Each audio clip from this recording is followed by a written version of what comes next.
তাহলে আমরা অ্যাজমা সংক্রান্ত যে চিকিৎসা বা তার যে করণীয় সেটা আলোচনা এটা শেষ করতে রাইট, হবে। এটার সাথে আমরা একটু বলে দিতে পারি যে আসলে কি কি কারণে এরকম বাড়ে। জি হ্যাঁ, এই যে একটা জিনিস আসলে যে ঠান্ডা জি ঠান্ডা একটু পানি যখন নিচ্ছেন এটাতে বেড়ে যায়।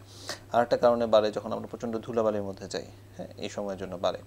আর একটা হচ্ছে আমরা যদি খেলাধুলা করতে চাই, আর একটা সমস্যা যেটা অনেকেই পেয়ে থাকেন যে উনি যখন বাচ্চারা বা হচ্ছে উঠতে বয়সী যারা একটু দৌড়াদৌড়ি করতে চান, একটু দৌড়াইলে সে হয়রান হয়ে যায় এবং আর সে দৌড়াইতে চায় না, সে খেলতে চায় না। অনেক বাচ্চার গার্জিয়ান এসে আমাদের কাছে কমপ্লেন জি করে যে আমার বাচ্চা তো খেলে না, দৌড়াতে চায় না। আসলে সে খেলা শুরু করলেই তার এই শ্বাসনালীগুলো চাপ খেয়ে যায়, তখন সে আসলে শ্বাস ঠিক মতো নিতে পারে না, তার একটা কষ্ট হয়। এটা সে ঠিক মতো বলতেও পারে না, গার্জেনরাও হয়তো এটা বুঝতে পারে না, তখন কিন্তু সে আসলে আর খুব বেশি খেলতে চান না।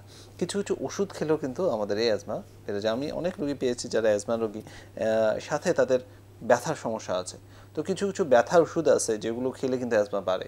তো দেখা যাচ্ছে যে উনি ব্যথার সমস্যার জন্য ব্যথার ডাক্তারের কাছে গেছেন, ওখানে কিছু ওষুধ খাচ্ছেন, আবার অ্যাজমারও কিছু চিকিৎসা নিচ্ছেন, কিন্তু এই ব্যথার ওষুধগুলো আবার তার অ্যাজমাকে বাড়িয়ে বাড়িয়ে দিচ্ছে। দিচ্ছে। এনএসআইড যেগুলো আছে বা বিটা ব্লকার, কিছু হৃদরোগের ওষুধ আছে বা বুক ধড়ফড়ের ওষুধ আছে যেটা এই অ্যাজমাটাকে বাড়িয়ে দেয়। তো ওনারা দেখা যাচ্ছে এটা খেয়ে অ্যাজমা বাড়িয়ে নিয়ে আসছেন। তো এই সমস্ত ক্ষেত্রে আমাদের দর্শকবৃন্দ যারা আছেন তাদেরকে জানিয়ে রাখার জন্য, সচেতনতার জন্য, যে অ্যাজমা রোগীরা সব ধরনের ব্যথার ওষুধ খেতে পারেন না। নির্দিষ্ট কিছু ওষুধ অবশ্যই তারা ব্যথার ওষুধ খেতে পারবেন, কারণ ব্যথা তো কমাইতে হবে, কিন্তু সব ব্যথার ওষুধ খাওয়া যাবে না। নির্দিষ্ট কিছু ওষুধ আছে যে ওষুধগুলো খেলে ব্যথাও কমে এবং একই সাথে অ্যাজমাও বাড়ে না, অ্যাজমাটাও কন্ট্রোলে থাকে। সুতরাং আপনি যখন কোনো ব্যথার ওষুধ অথবা হৃদরোগের ওষুধ বা অন্য যে কোনো ওষুধই খান না কেন, আপনার যদি অ্যাজমা থাকে তাহলে আপনার চিকিৎসকের সাথে পরামর্শে একটা পর্যায়ে এটাও জিজ্ঞাসা করতে হবে যে এগুলো আপনার অ্যাজমাটাকে বাড়াতে পারে কিনা, অথবা যদি চিকিৎসককে জানাতে হবে যে আমার চিকিৎসকের অ্যাজমা জানাতে আছে। হবে এবং প্রয়োজনে বিশেষজ্ঞ চিকিৎসকের পরামর্শ পরামর্শ। নিতে হবে।